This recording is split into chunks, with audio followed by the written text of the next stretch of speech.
Assalamu alaikum ji. I hope you all will be fine. Yesterday I made a video on DART fellowship. तो comment section में कुछ question पूछे गए हैं. I would like to address them. अच्छा जी, सबसे पहले तो एक करेक्शन, क्योंकि वो वीडियो जस्ट PhDs के लिए थी, तो उसमें मैंने कहा था कि 16 ईयर ऑफ एजुकेशन चाहिए. 16 नहीं, 18 ईयर ऑफ एजुकेशन चाहिए होती है. क्वेश्चन ये थे.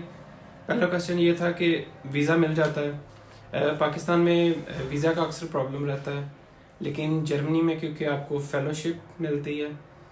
डार्ट जो है ये जर्मन फेडरल फॉरेन ऑफिस की तरफ से स्पॉन्सर किया जाता है स्कॉलरशिप.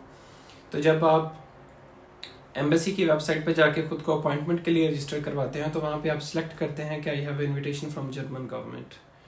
डार्ट एडमिनिस्ट्रेशन एम्बेसी के साथ कांटेक्ट में होती है, उनका एक रिप्रेजेंटेटिव होता है एम्बेसी में, और आपको प्रायोरिटी बेस पे सर्व किया जाता है.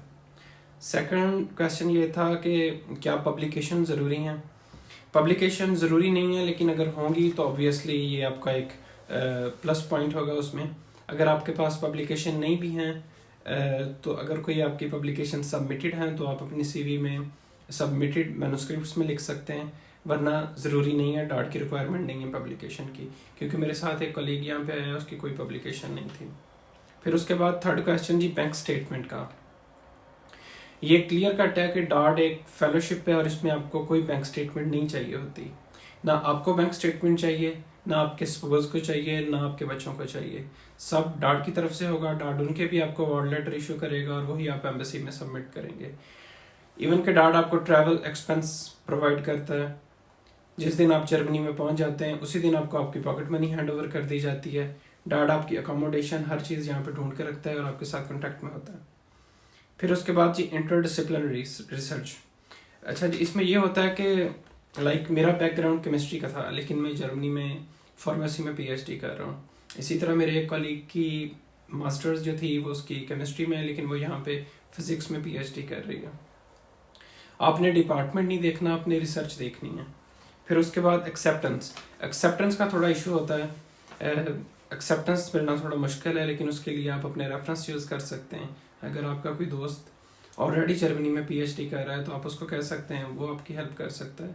उसके अलावा पाकिस्तान में अगर आपके प्रोफेसर्स हैं जिनके लिंक्स हैं जर्मनी में, वो आपको एक्सेप्टेंस लेके दे सकते हैं. इसी तरह अगर किसी का नेचुरल प्रोडक्ट केमिस्ट्री में रिसर्च है और वो PhD परस्यू करना चाहता है, तो आई कैन असिस्ट. जिसका केमिस्ट्री और बायोलॉजी का बैकग्राउंड हो और वो नेचुरल प्रोडक्ट केमिस्ट्री में काम करना चाहता हो. फिर उसके बाद रिसर्च प्रपोजल बड़ा इंपॉर्टेंट है सिलेक्शन में.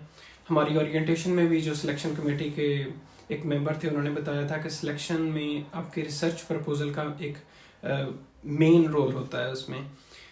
और जो जर्मनी में आपका होस्ट प्रोफेसर होता है वो आपके साथ कांटेक्ट में होता है, वो आपको असिस्ट करता है रिसर्च प्रपोजल लिखने में.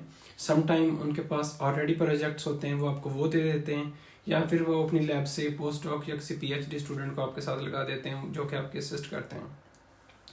रिसर्च प्रपोजल बहुत इंपॉर्टेंट है और इस पर आपने मेन फोकस करना है, क्योंकि मेरा रिसर्च प्रपोजल भी जो था वो एंटीबायोटिक्स पे वर्क था और बायोसेफ्टी लेवल 2 पे काम था, जो कि पाकिस्तान में हो ही नहीं रहा. पाकिस्तान में मोस्टली प्लांट्स से कंपाउंड एक्सट्रैक्ट करते हैं और यहाँ पे हम बैक्टीरिया से कर रहे हैं जो कि पैथोजेनिक हैं और डिजीज़ काजिंग है, और उनको बायोसेफ्टी लेवल 2 पे हम हैंडल कर रहे हैं.